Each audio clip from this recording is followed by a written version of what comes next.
Hi friends, welcome to JV aspirants YouTube channel GK and current affairs. And మన ఛానల్లో మీకు daily current affairs notes and GK notes and exams కావాలనుకున్న వారు మన WhatsApp పేడ్ గ్రూప్లో join అవ్వండి ఫ్రెండ్స్. ఓకే, అండ్ ఈ వీడియోలో వచ్చేసి మనము 2024 ఆగస్ట్ నెలకు సంబంధించినటువంటి most important current polity.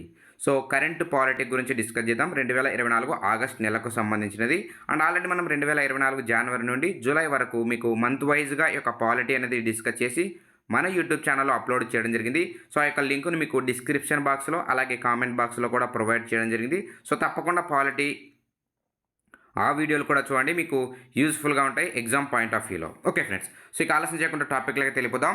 2024 August నెలకు సంబంధించినటువంటి పాలిటీ, కరెంట్ పాలిటీ అంశాలు.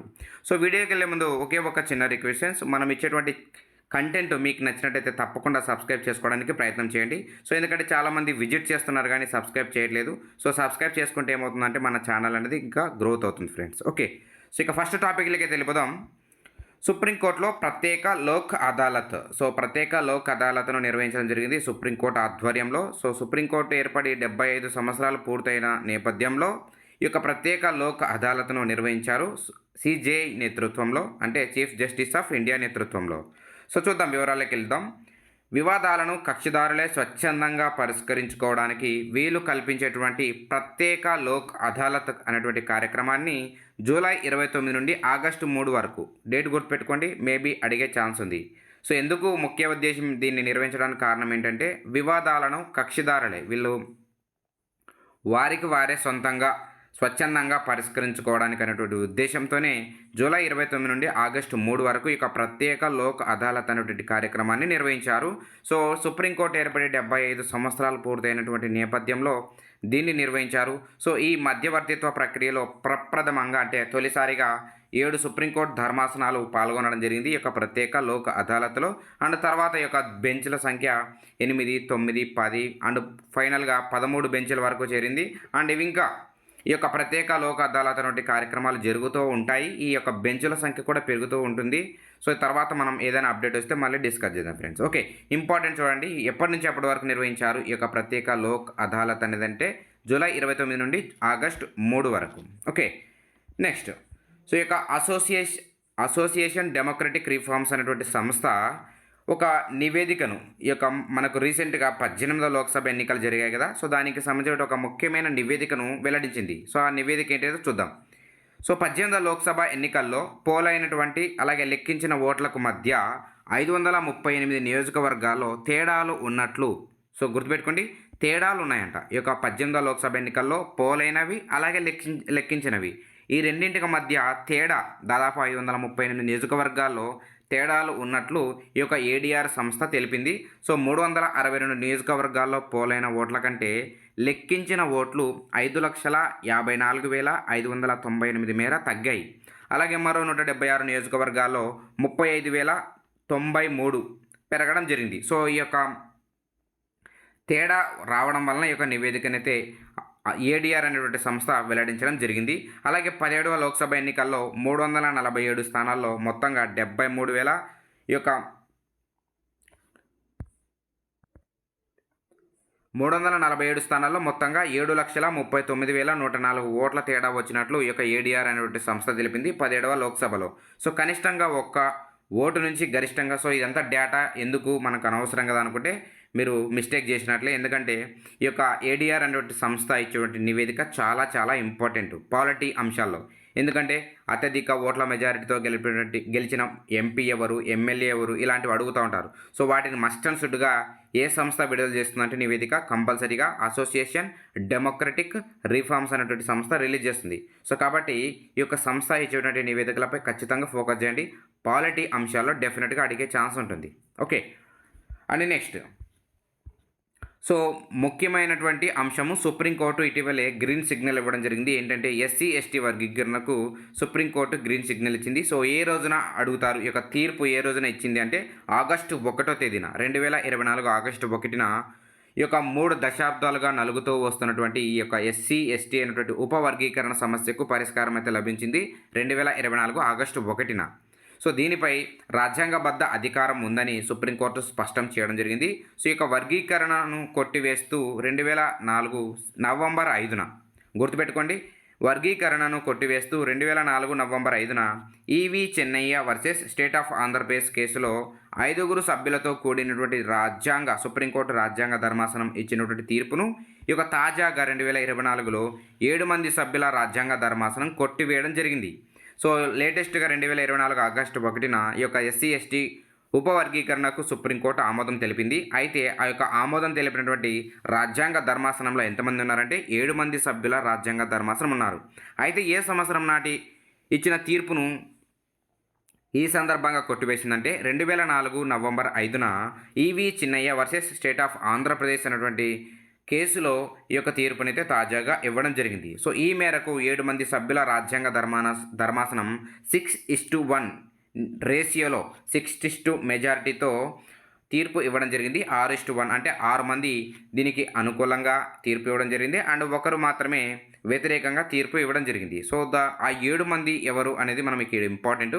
సో మీకు అడుగుతారు ఎగ్జామ్ పాయింట్ ఆఫ్ వ్యూలో, ఆ 7 మంది సభ్యుల రాజ్యాంగ ధర్మాసనంలో ఉన్నవారు ఎవరు, లేని వారెవరు అని అడుగుతారు. సో ఇక్కడ ఈ యొక్క 7 మంది సభ్యుల రాజ్యాంగ ధర్మాసనంలో CJI chief justice of India justice DY Chandrachud ఉన్నారు, అలాగే జస్టిస్ మనోజ్ మిశ్రా ఉన్నారు, అలాగే జస్టిస్ బిఆర్ గవాయ్ ఉన్నారు, అలాగే జస్టిస్ విక్రమ్నాథ్ ఉన్నారు, అలాగే జస్టిస్ పంకజ్ మిత్తల్ ఉన్నారు, అలాగే జస్టిస్ సతీష్ చంద్ర శర్మ ఉన్నారు. వీళ్ళందరూ కూడా పురుష న్యాయవాదులు ఉన్నారు. అలాగే ఒక్కరు మాత్రమే లేడీ న్యాయవాది ఉన్నారు. ఆమె పేరెంట్ వచ్చేసి జస్టిస్ బేలా ఎం త్రివేది. జస్టిస్ బేలా ఎం త్రివేది. సో ఈ 6 మంది ఈ యొక్క ఎస్సీ ఎస్టీ ఉపవర్గీకరణకు ఆమోదం తెలపడం జరిగింది. తీర్పు అనుకూలంగా ఇచ్చారు. అండ్ కేవలం 1 పర్సన్ ఈ యొక్క జస్టిస్ బేలా ఎం త్రివేది మహిళ వ్యతిరేకంగా తీర్పు ఇవ్వడం జరిగింది. ఈ పేరు గుర్తుపెట్టుకోండి, ఎందుకంటే ఇక్కడ నుంచి క్వశ్చన్ అడుగుతారు మీకు. ఓకే, సో నెక్స్ట్ ఉత్తరప్రదేశ్లో నూతన చట్టానికి ఆమోదం తెలపడం జరిగింది. సో ఏంటి ఆ యొక్క నూతన చట్టం అనేది చూద్దాం. సో ఉత్తరప్రదేశ్ అసెంబ్లీ బలవంతపు మత మార్పిడులకు శిక్షణ పెంచే చట్ట విరుద్ధమైనటువంటి మత మార్పిడి సవరణ బిల్లు 2024ను ఆమోదించింది. సో ఇంతకుముందు ఒక స్త్రీని మోసం చేసి లేదా మతం మార్చడం ద్వారా వివాహం చేసుకున్నందుకు 50,000 జరిమానాతో 10 సంవత్సరాల జైలు శిక్ష విధించేవారు. అయితే ఈ ప్రకారము కొత్త బిల్లు ప్రకారము జీవిత ఖైదు శిక్ష విధించే అవకాశం ఉంటుంది. సో మత మార్పిడి సవరణ బిల్లు 2024ను ఇటీవల ఏ రాష్ట్ర ప్రభుత్వం లేదా ఏ రాష్ట్ర అసెంబ్లీ ఆమోదించింది అని కూడా అడుగుతారు మీకు ఎగ్జామ్ పాయింట్ ఆఫ్ వ్యూలో. ఆన్సర్ వచ్చేసి ఉత్తరప్రదేశ్. ఓకే, నెక్స్ట్ ఆర్థిక బిల్లుకు లోక్సభ ఆమోదం. సో ఇలాంటివి మీకు చాలా రేర్గా అడుగుతుంటారు. సో ఆర్థిక బిల్లు 2024ను లోక్సభ ఏ రోజున ఆమోదం తెలిపిందంటే ఆగస్టు 7న ఆమోదం తెలిపింది. సో ఇంపార్టెంట్, ఇక్కడ విమానయాన చట్టం అనేది రద్దు కావడం జరిగింది. కాలం చెల్లినందున ఏ సంవత్సరం నాటి ఎయిర్ క్రాఫ్ట్ చట్టాన్ని ఇటీవలే రద్దు చేస్తున్నట్లు పౌర విమానయాన శాఖ మంత్రి రామ్మోహన్ నాయుడు వెల్లడించారంటే ఆన్సర్ వచ్చేసి 1934 నాటి ఎయిర్ క్రాఫ్ట్ యాక్ట్ను రద్దు చేశారు. సో ఈ యొక్క 1934ను రద్దు చేయడం జరిగింది. ఇంపార్టెంట్, ఇలాంటి రద్దు చేసిన చట్టాలు అలాగే కొత్తగా తెచ్చిన చట్టాలు మీకు ఎగ్జామ్ పాయింట్ ఆఫ్ వ్యూ అడుగుతూ ఉంటారు, గుర్తుపెట్టుకోండి. Okay friends, and next topic చూద్దాం. సో దీనికి సంబంధించినదే ఈ యొక్క భారతీయ వాయుయాన్ విధేయక్ బిల్లుకు లోక్సభ ఆమోదం తెలపడం జరిగింది. సో ఏంటి ఈ యొక్క బిల్లు అంటే, ఇందాక మనం డిస్కస్ చేసాం ఈ యొక్క యాక్ట్, ఈ యొక్క పౌర విమానయానానికి సంబంధించిన ఒక యాక్ట్ 1934 యాక్ట్ను రద్దు చేయడం జరిగింది. సో దాని స్థానంలో కొత్తగా ఈ యొక్క భారతీయ వాయుయాన్ విధేయక్ బిల్లుకు తీసుకురావడం జరిగింది 2024 పేరిట సవరణ. సో దీనికి సంబంధించినది ఆగస్టు 9న లోక్సభ ఆమోదం తెలపడం జరిగింది. ఆగస్టు 9న లోక్సభ ఆమోదం తెలిపింది. సో దాని పేరేంటంటే భారతీయ వాయుయాన్ విధేయక్ బిల్లు 2024. సో ఏ సంవత్సరం నాటి చట్టం స్థానంలో దీన్ని తీసుకొచ్చారంటే ఎయిర్ క్రాఫ్ట్ యాక్ట్ 1934 చట్టాన్ని. సో దీన్ని రద్దు చేసి దాని స్థానంలో ఈ యొక్క భారతీయ వాయుయాన్ విధేయక్ బిల్లును తీసుకురావడం జరిగింది friends. Okay, so next Bombay high court ఇటీవల ఒక తీర్పునైతే వెల్లడించడం జరిగింది. సో ఆ యొక్క తీర్పులు అనేది కూడా ఇంపార్టెంట్. సుప్రీంకోర్టు తీర్పులు అలాగే మీకు హైకోర్టు తీర్పులు, వివిధ రాష్ట్రాల హైకోర్టు ఇచ్చినటువంటి తీర్పులు కూడా మీకు ఇంపార్టెంట్ ఎగ్జామ్ పాయింట్ ఆఫ్ వ్యూలో. సో ఇక్కడ శుక్రకణం అలాగే అండదాతలకు బిడ్డపై హక్కు ఉండదు అని బాంబే హైకోర్టు తీర్పిచ్చింది. సో వివరాలకు వెళ్తే ఈ యొక్క శుక్రకణాలు, వాటిని మనం వీర్యం అంటారు కదా. సో శుక్రకణాలు అలాగే అండదాతలకు అద్దె గర్భం అంటే మనం సరోగసి అని పిలుస్తారు. సో, దానికి సంబంధించి అమ్మలకు ఎవరైతే మదర్స్ ఉంటారో, ఆ యొక్క బిడ్డలపై చట్టపరమైన హక్కు ఉండదు అని బాంబే హైకోర్టు అయితే తీర్పు ఇవ్వడం జరిగింది. సో, ఆ యొక్క బిడ్డల జన్మ కారకులం తామేనంటూ దానిని ఓ హక్కుగా పొందలేరని పేర్కొనడం జరిగింది ఈ యొక్క తీర్పు సందర్భంగా. Okay. Important. And next one of the most important topic ఇది. గనులు, ఖనిజ భూముల రాయల్టీపై కేంద్రానికి సుప్రీంకోర్టు ఒక కీలకమైనటువంటి ఆదేశాన్ని జారీ చేసింది. సో, ఏంటంటే 2005 ఏప్రిల్ 1 నుండి గనులు అలాగే ఖనిజ భూములపై కేంద్రం వసూలు చేసినటువంటి రాయల్టీ పన్నులను తిరిగి రాష్ట్రాలకు చెల్లించాలని ఆగస్టు 14న సుప్రీంకోర్టు ప్రధాన న్యాయమూర్తి జస్టిస్ డివై చంద్రచూడ్ నేతృత్వంలో ఉన్నటువంటి 9 మంది సభ్యుల రాజ్యాంగ ధర్మాసనం ఉత్తర్వులు జారీ చేసింది. సో, ఏంటంటే 2005 నుండి ఈ యొక్క కేంద్ర ప్రభుత్వం వివిధ రాష్ట్రాల నుండి వసూలు చేసినటువంటి రాయల్టీ పన్నులను తిరిగి రాష్ట్రాలకు చెల్లించాలని ఆగస్టు 14న సుప్రీంకోర్టు ప్రధాన న్యాయమూర్తి జస్టిస్ డివై చంద్రచూడ్ నేతృత్వంలో ఉన్నటువంటి 9 మంది సభ్యుల రాజ్యాంగ ధర్మాసనం అయితే ఉత్తర్వులు జారీ చేసింది. సో, ఈ యొక్క మొత్తాన్ని ఒకేసారి కాకుండా 12 సంవత్సరాల వ్యవధిలో, అంటే వీటిని కొన్ని విభాగాలుగా 12 సంవత్సరాల వ్యవధిలో దశల వారీగా చెల్లించాలని సుప్రీంకోర్టు అయితే ఈ సందర్భంగా తెలియజేసింది. అండ్ ఇక్కడ గనులపై ఖనిజ నిక్షేపాలతో కూడినటువంటి భూములపై పన్ను విధించే అధికారం రాష్ట్రాలకే ఉందని, సో, ఏ రోజున సుప్రీంకోర్టు తీర్పు ఇచ్చిందంటే 2024 July 25న.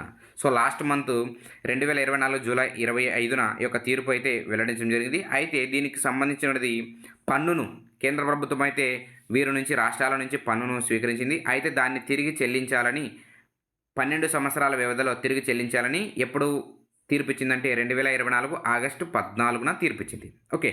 Important. And next, so, Jammu కాశ్మీర్లో మోగినటువంటి ఎన్నికల నగారా. So, one of the most important, ఇది మనకు డెఫినెట్గా అడుగుతారు. సో, జమ్మూ కాశ్మీర్లో ఎన్ని ఎమ్మెల్యే స్థానాలు, శాసనసభ స్థానాలు ఉన్నాయంటే 90 స్థానాలు ఉన్నాయి. 90 స్థానాలు జమ్మూ కాశ్మీర్ శాసనసభకు. సో, 3 దశల్లో ఎన్నికలు నిర్వహిస్తున్నట్లు కేంద్ర ఎన్నికల సంఘం అయితే వెల్లడించడం జరిగింది. అండ్ సెప్టెంబర్ 18, 25 అలాగే అక్టోబర్ 1 ఈ 3 దశల్లో డేట్స్ అటో ఇటో ఉంటాయి. బట్ 3 దశల్లో ఈ యొక్క శాసనసభ ఎన్నికలు నిర్వహిస్తున్నట్లు తెలపడం జరిగింది. అలాగే 90 స్థానాలు గల హర్యానా రాష్ట్రానికి కూడా ఎన్నికలు జరగనున్నట్లు కూడా ప్రకటించడం జరిగింది. సో, ఈ 2 శాసనసభ ఎన్నికల ఫలితాలను అక్టోబర్ 4న వెల్లడించే అవకాశం ఉంది. బట్ ఇవన్నీ డేట్స్ మళ్ళీ మారిపోవచ్చు. ఓకే. డేట్స్ అనేది ఇంపార్టెంట్ కాదు, కానీ మనకు ఏ రాష్ట్రంలో ఎన్ని అసెంబ్లీ స్థానాలు ఉన్నాయి అనేది ఇంపార్టెంట్. ఎందుకంటే ఇవి రీసెంట్గా అప్డేటెడ్ ఇన్ఫర్మేషన్ కాబట్టి డెఫినెట్గా ఇక్కడ నుంచి అడుగుతారు మీకు. ఓకే. సో, ఇక్కడ 2019లో కేంద్ర ప్రభుత్వం 2019లో జమ్మూ కాశ్మీర్ ఆర్టికల్ 370 రద్దు చేసిన తర్వాత ఫస్ట్ టైం ఈ యొక్క జమ్మూ కాశ్మీర్లో ఈ యొక్క శాసనసభ ఎన్నికలు జరుగుతున్నాయి. కాబట్టి ఇవి చాలా ఇంపార్టెంట్ ఎన్నికలని కేంద్ర ఎన్నికల సంఘం వెల్లడించడం జరిగింది. ఓకే. సో, ఈ యొక్క ప్రజెంటు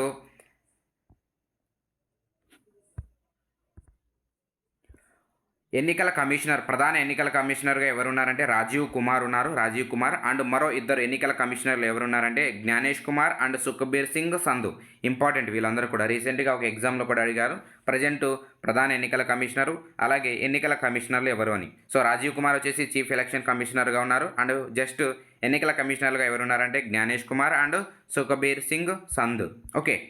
అండ్ నెక్స్ట్, సో, జేసీపీకి వక్ఫ్ సవరణ బిల్లు 2024 రావడం జరిగింది. సో, రీసెంట్గా కేంద్ర ప్రభుత్వము ఈ యొక్క వక్ఫ్ సవరణ బిల్లు 2024 పేరిట తీసుకురావడం జరిగింది. అయితే వివిధ ప్రతిపక్ష పార్టీల నుండి అలాగే మిత్రపక్ష పార్టీల నుండి చాలా వ్యతిరేకత రావడంతో ఈ యొక్క వక్ఫ్ సవరణ బిల్లులో కొన్ని సవరణలు తీసుకురావాలని కేంద్ర ప్రభుత్వం అయితే భావించడం జరిగింది. సో, దీనికి సంబంధించి కొంత ఇన్ఫర్మేషన్ చూద్దాం. ఇక్కడ ఇంపార్టెంట్ ఇది, ఎందుకంటే వివిధ ప్రతిపక్ష పార్టీలు వ్యతిరేకించింది కాబట్టి one of the most important టాపిక్గా మనం పరిగణించాలి. ఎందుకంటే ఎక్కడైతే మనకు వివాదాస్పదంగా నిలిచినటువంటి అంశాలు ఏవైతే ఉంటాయో అక్కడి నుంచే మనకు క్వశ్చన్ అడుగుతాడు. సో, ఈ అంశాన్ని మీరు గుర్తుపెట్టుకోవాలి. ఎప్పుడైనా కూడా ఏ అంశమైనా సరే ఎక్కడైతే వివాదాస్పదంగా ఉందో అది ఏ అంశమైనా సరే అది డెఫినెట్గా ఎగ్జామ్ పాయింట్ ఆఫ్ వ్యూలో అడుగుతారు అనేటువంటి కోణంతో చదవండి మీరు. సో, ఇక్కడ వక్ఫ్ చట్టంలో కీలక మార్పులు చేసేందుకు కేంద్ర మంత్రి కిరణ్ రిజిజు లోక్సభలో ఆగస్టు 8న ప్రవేశపెట్టినటువంటి వక్ఫ్ సవరణ బిల్లు 2024ను ప్రతిపక్షాలు తీవ్రంగా వ్యతిరేకించాయి. సో, కేంద్ర ప్రభుత్వ వైఖరిపై తీవ్రంగా మండిపడ్డాయి. ఏంటి ఈ సవరణ, అవసరమా ఇప్పుడు ఈ సవరణ అని చెప్పేసి చాలా ప్రతిపక్ష అలాగే మిత్రపక్షాలు కూడా ఈ యొక్క కేంద్ర ప్రభుత్వ వైఖరిపై మండిపడడం జరిగింది. అండ్ బిల్లును ఈ యొక్క జాయింట్ పార్లమెంటరీ కమిటీ, సో ఈ యొక్క పార్లమెంటరీ సంయుక్త కమిటీకి పంపించాలన్నటువంటి డిమాండ్కు కేంద్రం అయితే ఆమోదం తెలపడం జరిగింది. సో ఈ మేరకు వక్ఫ్ సవరణ బిల్లును జేపీసీ జాయింట్ పార్లమెంటరీ కమిటీకి పంపిస్తున్నట్లు స్పీకర్ ఓం బిర్లా ప్రకటించడం జరిగింది.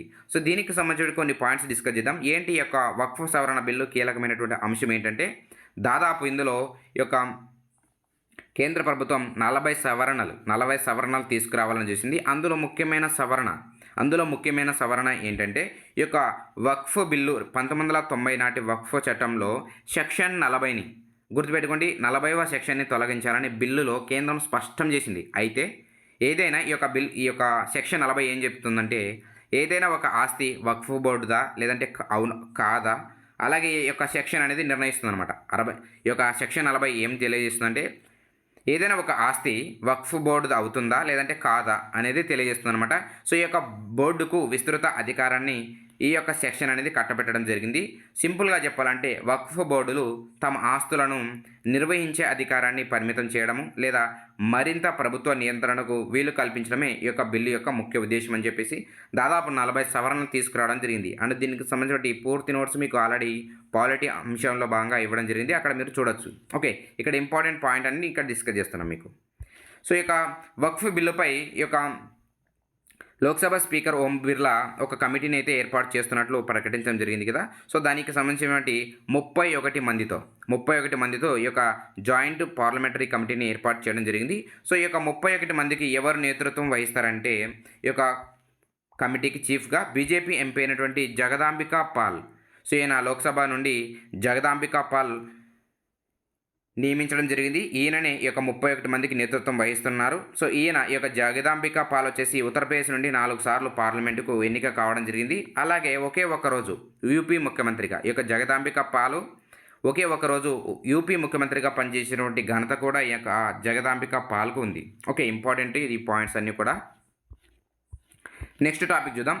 సో దేశ వ్యతిరేక పోస్టులు పెడితే జీవిత ఖైదు. సో ఉత్తరప్రదేశ్ రాష్ట్ర ప్రభుత్వము ఒక కీలకమైనటువంటి బిల్లును ప్రవేశపెట్టింది. సో ఏంటంటే చూద్దాం. ఉత్తరప్రదేశ్లో ఇకపై సోషల్ మీడియాలో దేశానికి వ్యతిరేకంగా పోస్టులు పెడితే గరిష్టంగా జీవిత ఖైదు శిక్ష పడుతున్నట్లు ఆ రాష్ట్ర ముఖ్యమంత్రి యోగి ఆదిత్యనాథ్ వెల్లడించడం జరిగింది. ఇందులో భాగంగా రూపొందించినటువంటి కొత్త సోషల్ మీడియా పాలసీకి ఉత్తరప్రదేశ్ క్యాబినెట్ అయితే రీసెంట్గా ఆమోదం తెలిపింది. సో వ్యతిరేక పోస్టులు పెడితే ఇకపై కఠిన చర్యలు ఉంటాయి ఆ యొక్క రాష్ట్రంలో. అండ్ దీనికి గరిష్టంగా జీవిత ఖైదు అనేటువంటి శిక్ష కూడా విధిస్తారు. ఓకే, అండ్ దీనికి జరిమానాతో పాటు కనిష్టంగా 3 ఏళ్ల నుండి గరిష్టంగా జీవిత ఖైదు శిక్ష విధించే అవకాశం ఉంది. అండ్ ఇప్పటి వరకు ఈ యొక్క ఐటీ యాక్ట్లో ఉన్నటువంటి సెక్షన్ 66E అలాగే సెక్షన్ 66F ప్రకారం చర్యలు తీసుకునేవారు. అయితే ఈ యొక్క రాష్ట్రంలో ఇకపై ఈ యొక్క లేటెస్ట్ దేనికైతే ఆమోదం తెలిపారో దాని ప్రకారం ఇకపై ఈ యొక్క కేసులు అనేవి నమోదు చేస్తారు friends. Okay, and next one of the most important topic and దేశంలో చాలామంది కోరుకున్నటువంటి అంశము, హిమాచల్ ప్రదేశ్ ప్రభుత్వము ఇటీవలే మహిళల కనీస వివాహ వయసును 21 సంవత్సరాలకు పెంచుతూ కీలకమైనటువంటి బిల్లుకు ఆమోదం తెలపడం జరిగింది ఆ రాష్ట్ర అసెంబ్లీ. సో మహిళల కనీస వివాహ వయసును ఇటీవల ఏ రాష్ట్ర ప్రభుత్వము 18 సంవత్సరాల నుండి 21 సంవత్సరాలకు పెంచుతూ ఆ రాష్ట్ర అసెంబ్లీ ఆమోదం తెలిపిందంటే ఏ రాష్ట్ర ప్రభుత్వం? హిమాచల్ ప్రదేశ్ అనమాట. సో ఈ మేరకు ఏ సంవత్సరం నాటి బిల్లును లేదా చట్టాన్ని సవరించారంటే, బాల్య వివాహాల నిషేధ చట్టం 2006 స్థానంలో బాల్య వివాహాల నిషేధ సవరణల చట్టం 2024ను తీసుకురావడం జరిగింది. అండ్ యాక్చువల్లీ మహిళల వయసు 21 సంవత్సరాల నుండి 21 సంవత్సరాలు పెంచారు. అయితే పురుషుల వయసు మాత్రం 21 ఇయర్స్ కానీ పరిగణించారు. మేబీ దీన్ని పెంచుతారా లేదా అనేది చూడాలి. మ్యాక్సిమం దీనికి సంబంధించి పెంచరు. బట్ ఇక్కడ కీలకమైనటువంటి అంశం ఏంటంటే, కేవలం మహిళలకు సంబంధించినటువంటి వయసు 18 సంవత్సరాల నుండి 21 సంవత్సరాలకు పెంచారు. డెఫినెట్గా గుర్తుపెట్టుకోండి. ఈ అంశం నుండి మీకు రాబోయే ఎగ్జామ్లో డెఫినెట్గా క్వశ్చన్ అడుగుతారు ఫ్రెండ్స్. ఓకే, సో ఇవి మీకు 2024 ఆగస్టు నెలకు సంబంధించినటువంటి మోస్ట్ కరెంట్ పాలిటీ అంశాలు. సో ఈ వీడియో మీకు నచ్చినట్టయితే తప్పకుండా మీ ఫ్రెండ్స్కి షేర్ చేయండి అండ్ మాకు సపోర్ట్ చేస్తున్నాను friends. And thank you for watching this video. Thank you very much.